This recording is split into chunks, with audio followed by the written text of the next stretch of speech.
Hello, and thank you for the opportunity of presenting to you today. It's a pleasure to be here.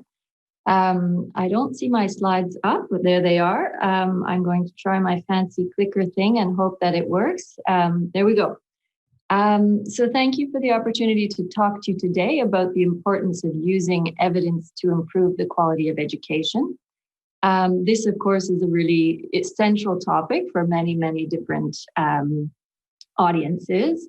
It's been historically important for a number of reasons, for legitimizing politics and policies, of course, but also because in sort of the last series of decades, we've seen a switch from an sort of a focus on inputs to a focus on outputs and really wanting to understand sort of value for money, the investment in education, and are we getting the value for money? I put the PISA test there as one example of one of the outcome measures that we have. That's the OECD's contribution. But of course, each country has their own national set of assessments, which are also contributing to this. The other, of course, another important, driver of this is the power of treasuries and the power of finances. It's been part of your discussion already this morning, that in times of, difficult monetary policy, it's difficult thinking about public expenditure and the different competing priorities, of which education is only one.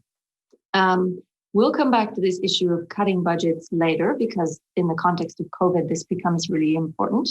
But for now, let's just go to think through sort of the background to understanding educational research and development. And this is something our center has worked on for a considerable amount of time. In 1995, for example, there was a book that was published looking at educational research and development. This was followed by a series of national reviews of educational research and development, looking at the sort of country context and the infrastructure for R&D in those specific countries listed there. And in 2007, a book was published called Evidence in Education Linking Research and Policy. We are aware that this was 13 years ago, but these questions are still very much valid today. And this sort of group of work, and in general the work since, has sort of established a series of general points that we can sort of sum up a lot of what we're seeing in educational research and development across the OECD. The first is that there tends to be, on average, low levels of investment in educational research and development, in public funding particularly, but also private funding. Weak research to policy links. This is something that both of our two previous speakers have mentioned on this panel, and it's true 13 years ago. It is unfortunately still somewhat true today. And again, low system capacity, both in terms of the kinds of methodologies that are used for educational research, but also the prevalence of knowledge networks and brokerage agencies that serve to translate information from research speak in a way to something that can be used by policymakers and teachers, because of course there are many audiences in education. And then the key questions of how do you actually scale up and sustain change is a big unknown. And one of the things I'd really like to talk you through is sort of, now that was 13 years ago, is it still valid now? And let's drill down a little bit to see what we mean by this. And in order to do that, I want to make a distinction between the production of knowledge and its use. And this has already been a part of the two previous speakers' presentation, but I just want to make it very explicit. First, when we think of the production of knowledge, this is sort of, researchers in universities by, traditionally more and more in classrooms, of course, we see. But thinking about what would we like to invest in? Who is funding this? Who sets the priorities? And what is the purpose of that? And how do they decide between the competing competing proposals for public funding?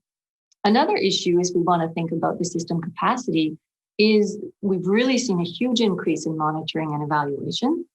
We have seen a huge increase of data. This is already something that's become very clear. But it's not clear what impact that's had and if people are really able to take that on board. And this is where I want to switch to the other half of this screen and talk about the use of knowledge, because it's it's lovely to have it, but it only matters if it's being used. And here we have questions around, are research policy practice links strong? What is the role of brokerage institutions? So are they objective? Can they be trusted?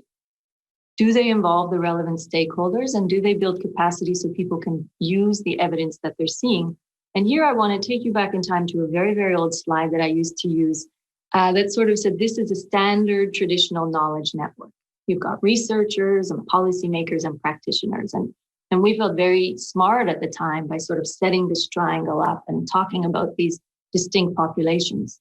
But of course, we have to acknowledge that this is, in fact, quite outdated and simplistic. And it's really important to flesh out even within those individual groups.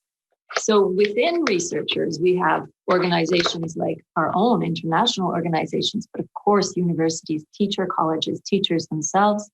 Within practitioners, we have teachers, schools, etc.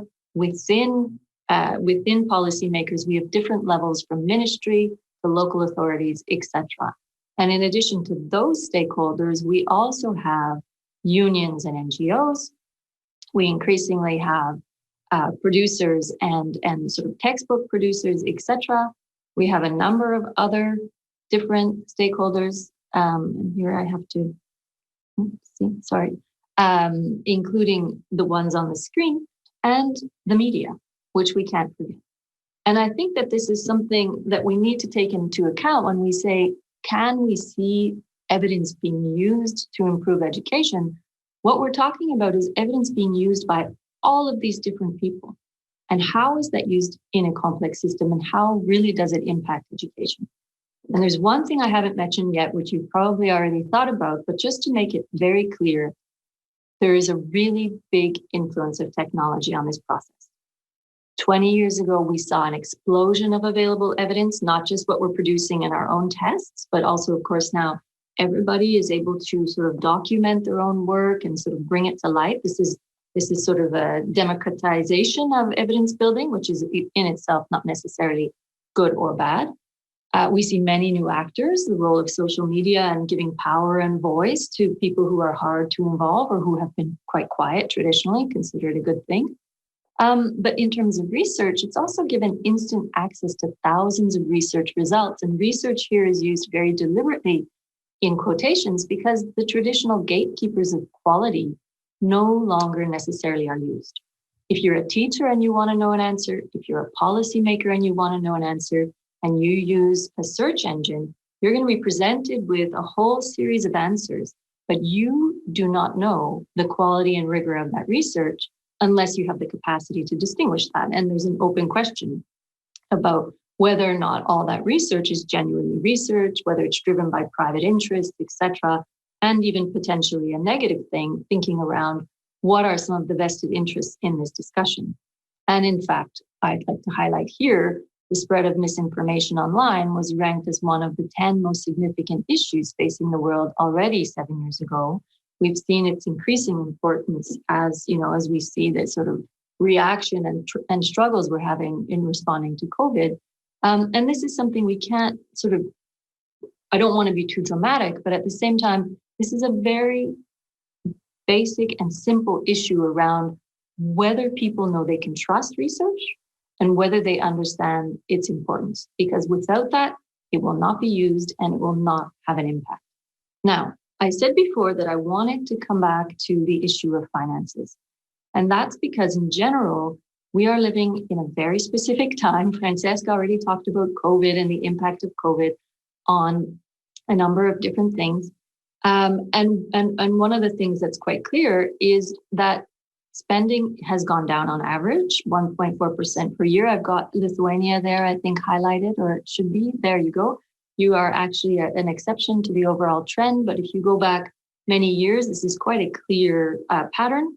And we're expecting this to be even more marked as sort of economies compress and as potential depression or recession hits as a function of COVID or as a response to the cutdowns or the shutdowns from COVID. And so there's a question there around what do we want to do in terms of controlling spending and how do we want to use the evidence that we have? So not to be difficult, but to be smarter about our choices. And one key element here is moving from push to pull. So do actors have the access? Do they have the skills? And do they have an interaction to make it possible to use the evidence? Without it, the more you push evidence at someone, it will not be used. You want a situation where they want to use it and they're asking to use it. And the good news here, this is TALIS data. I won't take long on it, but just simply say that this teacher's report being positive towards change and innovation. But if we look at ongoing professional development, we see that less than 40% actually talk about going to conferences where they're talking about research and reviewing research papers. That's the third one on the list. And so there's a real question about teachers' access and use of research, and we don't even have those data for policymakers. So there's an open question there about capacities and skills for policymakers. And so one of the things that we would like to do is really sort of talk about the systematic use of evidence, the capacity, the skills and motivation, and the opportunity. And I'm not going to take you through this in great detail, but simply say if we're talking about capacity, we want to actually talk about whether or not people have the skills. And by this, it says individuals, but I would think it would be systems too, actually, to make sense of evidence, but also do they have the relationships of trust? Because that's going to make it possible to use the evidence. Similarly, motivation means not only is it available, can you access it? Is it in a form that people can understand and use? Are there structures that actually facilitate this? So is there an expectation that evidence will be used when you're sort of thinking about policy or practice? And also, what are the standards? What are our quality criteria? Because not all evidence is created equal. And this is a really serious question also about sort of funding the production side. What are our expectations for the quality of research? And similarly, some questions for opportunity. Is it available? Can people use it? I only have a couple minutes left, so I just want to take you through 3 examples from 3 different countries, 3 very different ways to do it. So there's no one right answer, obviously. You find the right solution for your own system. One example, sort of a very strict one, is the US, where it could be called, for example, delivery and demand. And the example that is often used is their What Works Clearinghouse, which actually brings together randomized controlled trials on the impact and effects of education on student outcomes, notably. There is a legal obligation to use qualified evidence, and by this, randomized controlled trials are the sort of gold standard, and it's required to use that to obtain funding for research, for example. The focus is on rigor and very rational learning. It's about producing the evidence, and then kind of implicitly you expect it to be used. There's some struggles with that. The UK, in contrast, has sort of taken a much more promotion kind of approach where they use evidence centers and notably their evidence education endowment foundation to really sort of talk through and bring stakeholders along. And they actually have research schools that sort of build capacity very deliberately between universities and schools, which is quite interesting. They focus on rigor and relevance, and they actually work for collaborative learning to reinforce it, but still really using randomized controlled trials as sort of old-fashioned sort of rigor approach. And a third quite different example is the Netherlands, which really sees the use and sort of development of evidence as a partnership approach. Here they actually work with teachers, but also policymakers to think about reflection and how do you actually change your practice and policies in your daily lives? How do you bring evidence to bear on those decisions? And then thinking about what does this mean for relationships and for trust and for being able to count on things. And so, as I said, there's no one right answer. There's 3 very different answers and sort of ideas here. But the goal is to really understand that producing evidence is not the same thing as having it be used. And in times that we are in now, where we're expecting a lot of responses to COVID, where we need to do better, frankly, we will have less money and there is more expected of education. We can use an opportunity to rethink, revision, rewire, but we need to know what works. And if we don't understand that and we don't use evidence to make our choices, we risk being, not as optimal in our spending and in fact, sort of putting more pressure on the system as a whole. So I'll end there. Thank you so much for your attention and thank you for, I'll look forward to your questions. Dear Dr. Burns, thank you very much. The first question would be about your last slide. Thank you very much for these three very distinct approaches and of systemic cooperation. And actually, I would like you to a little bit elaborate. So what is the outcomes of those three different approaches? Apparently, they probably, some of them work for some issues better than the others. Is there some comparison maybe that you could share? Which approach helps for what purpose? I think, it's very difficult to compare across systems on this because the expectations are different. So it's not always fair to compare them if they haven't set out to do the same thing. I think, the US approach is very much on driving the rigor of the analysis. And I think that we can say quite confidently that in terms of the production piece, in terms of sort of funding and supporting the rigor of research, that's been quite successful. They have, excellent research institutions, et cetera. There's a lot of good results. Where they're weaker is the relational piece, is really having it be used by teachers in particular, but also policymakers. And the Netherlands, I would say, is sort of the mirror of that, where they've really put their money on relationships and trust, because they really need teachers to want to use evidence and policymakers to want to use evidence. And they've decided to do that very intentionally different. One example we always give, and that's the one in the middle, which is the UK, the Evidence Endowment Foundation. It's maybe a balance of the two options, which is quite promising, I think, because it uses rigor. It really thinks through the knowledge production piece. It really involves stakeholders, notably teachers, but also policymakers. And they have a toolkit which actually sort of, in very plain visual language, can kind of explain the impact of different research findings, and not just what it means in terms of, research credentials or teaching credentials, but what it means in, for example, how much it will cost to implement. And that's a missing piece. We can talk about research and we can talk about results, but often we don't have a way to say, well, this is very expensive and the results are like this. This is not so expensive. The results are like this. These are actually quite important variables. And so when you're thinking about using evidence, we not only need to think about the quality and the rigor and whether it's usable, but we also have to think about whether the effect of it is actually worth the money it costs to sort of push that kind of change and implementation. That's very helpful, actually. That actually says which problems do you aim to solve right now. And so my next question is taking from other speakers, and the current challenge of so much technological variety entering education requires a huge change in practice of teaching. And that's actually our times.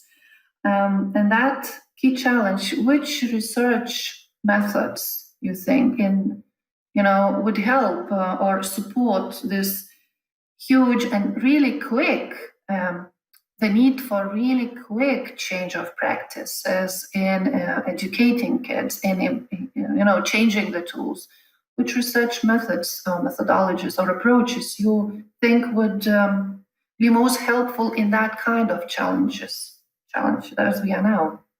Yeah, I think, I would link back to Francesc's presentation just now, because his point around sort of whether technologies are useful to teachers, I think is the essential one. Because what we've seen sort of as most systems and schools closed down and teaching went very much online in many of our systems, is that teachers really, they were ready to change. They did their best. They had not much other option and they did what they could.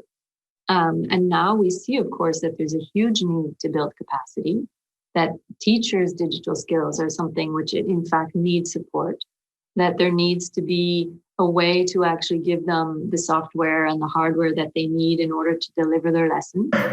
And they need, of course, that also needs to happen on the student side as well for this to work. So I think it's not as much a question about research methodologies as it's a question about capacity building in the system, both for the student to be able to learn and including the most poorest, most vulnerable students, especially them, to have the digital skills and the access to the infrastructure.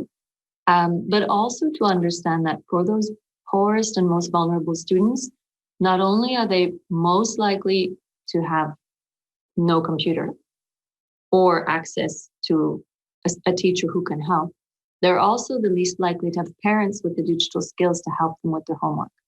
So it becomes sort of a perfect storm for these kids. And that's where, when we really want to think of how do we move forward, we really need to think also about how we're going to sort of address those systematic issues or systemic issues, which really make it hard for not just the most at-risk students, but their schools and their teachers that are working with them, because they're also often underfunded and in very difficult positions. Thank you. That's really important. One more thing, you were mentioning that there is a tendency of the low level of investment into educational research. And I was wondering if you have seen that low level increase in some countries or nations, I don't know, and what could help that? What kind of reasoning or aspects or factors might help to raise that level of investment into research, into actually collecting data? Is there any knowledge about that, how to increase that? Well, I mean, I think there's a few different elements. One is that in some systems, we see increased funding from the private sector. Notably, when it comes to research using technology, for example, there's a lot of private firms who fund that. Of course, that's not objective necessarily if it's their own technology that they're researching. But that is a sort of a big amount of funding for the system, which can be used to sort of really tell the difference or think through, for example, different delivery methods or things like that. Other systems have made a really big point of increasing the amount of funding that they allocate towards education research. But like I said, it often comes with specific requirements. The US is one example where it's really linked to the use of a particular methodology, the randomized controlled trial experimentation, which is one of the many methodologies, and it's considered a very good methodology, but it's not the only methodology. And so I think one of the real observations is for many other countries is a sort of desire to not necessarily just give one methodology the only way forward. It's really important to not just know whether something works or not, but why it works and how it works and when it works. And to do that, you need other methodologies as well, of course. So I think what we're seeing, but I have to say, I'm a little bit pessimistic in the sense that if we haven't seen a lot of growth in the last 20 years when education budgets have been more or less stable, slightly decreasing, but more or less stable, I'm not very optimistic that in the sort of crunch post-COVID, that the education research budget will increase. And I do understand. I mean, if the money needs to go towards teaching and learning, then absolutely. But as a researcher, I do worry that will mean that there's less funding available for many of the basic questions which need to be researched properly in order to understand what the effects on teaching and learning are. And so I consider it a necessary part of the ecosystem, but I do worry that sometimes it's considered sort of a nice to have and not a necessary component to understanding how we move forward and using knowledge to improve education. Okay. There is a question from our audience, and I wonder if you could, if you would be in a position to answer that. But how about maybe you could share what kind of ways could help teachers to catch up? So with children in IT literacy. So what works? What evidence say about what works in increasing that literacy in data in IT? Yeah, so that's a great question, and actually, this is a really well researched area. So I mean, there's the digital divide. There's the first one, which is, do the children have access to computers? So obviously, what works is giving them access. whether it's to tablets or computers. I mean, anything is better than nothing. But of course, ideally, it would be something that's functional and requires actively using and manipulating. The second thing is really sort of building the skills to actually use the technology. And this is where we see a lot of weaknesses in systems. Our own PISA test shows that even 15-year-olds in many cases are very good at passively using technology, applications, quickly chatting, those kinds of things. But our expectations for technology as being something which is building creative and sort of empowering users and allowing everybody to have their own voice. In general, we do not see that level of digital skill in most of the students that we survey. That was pre-COVID, of course, for the last PISA test. One of the things I think that works is there's a lot of great pedagogy and sort of just really having teachers work with the youngest children to build skills, become familiar, teaching some critical thinking skills. If you think of the 4 components of digital skills, some of it is computational thinking, but a lot of it is, and some of it's operational. Sorry, how do you actually use the device? But some of it is very much about creativity and being actually able to try things. And some of it, and this is the part we forget most, is the social element, being able to use it with others and understanding the sort of social connection that comes with technology. And those are really important digital skills, which our systems tend to forget to teach. In fact, we put it with science and technology, and it is. But a very fundamental component of digital skill is knowing how to use and socialize with the other people you encounter in the digital world. And that's something I think we're going to see more of. And that's something that I think there's really great new research on teachers and teaching that as well. Okay, thank you so much, dear Dr. Tracey Burns. Thank you for coming to us. Thank you for sharing that knowledge and expanding how evidence could actually be used for improving. Really, really. Thank you very much for joining us.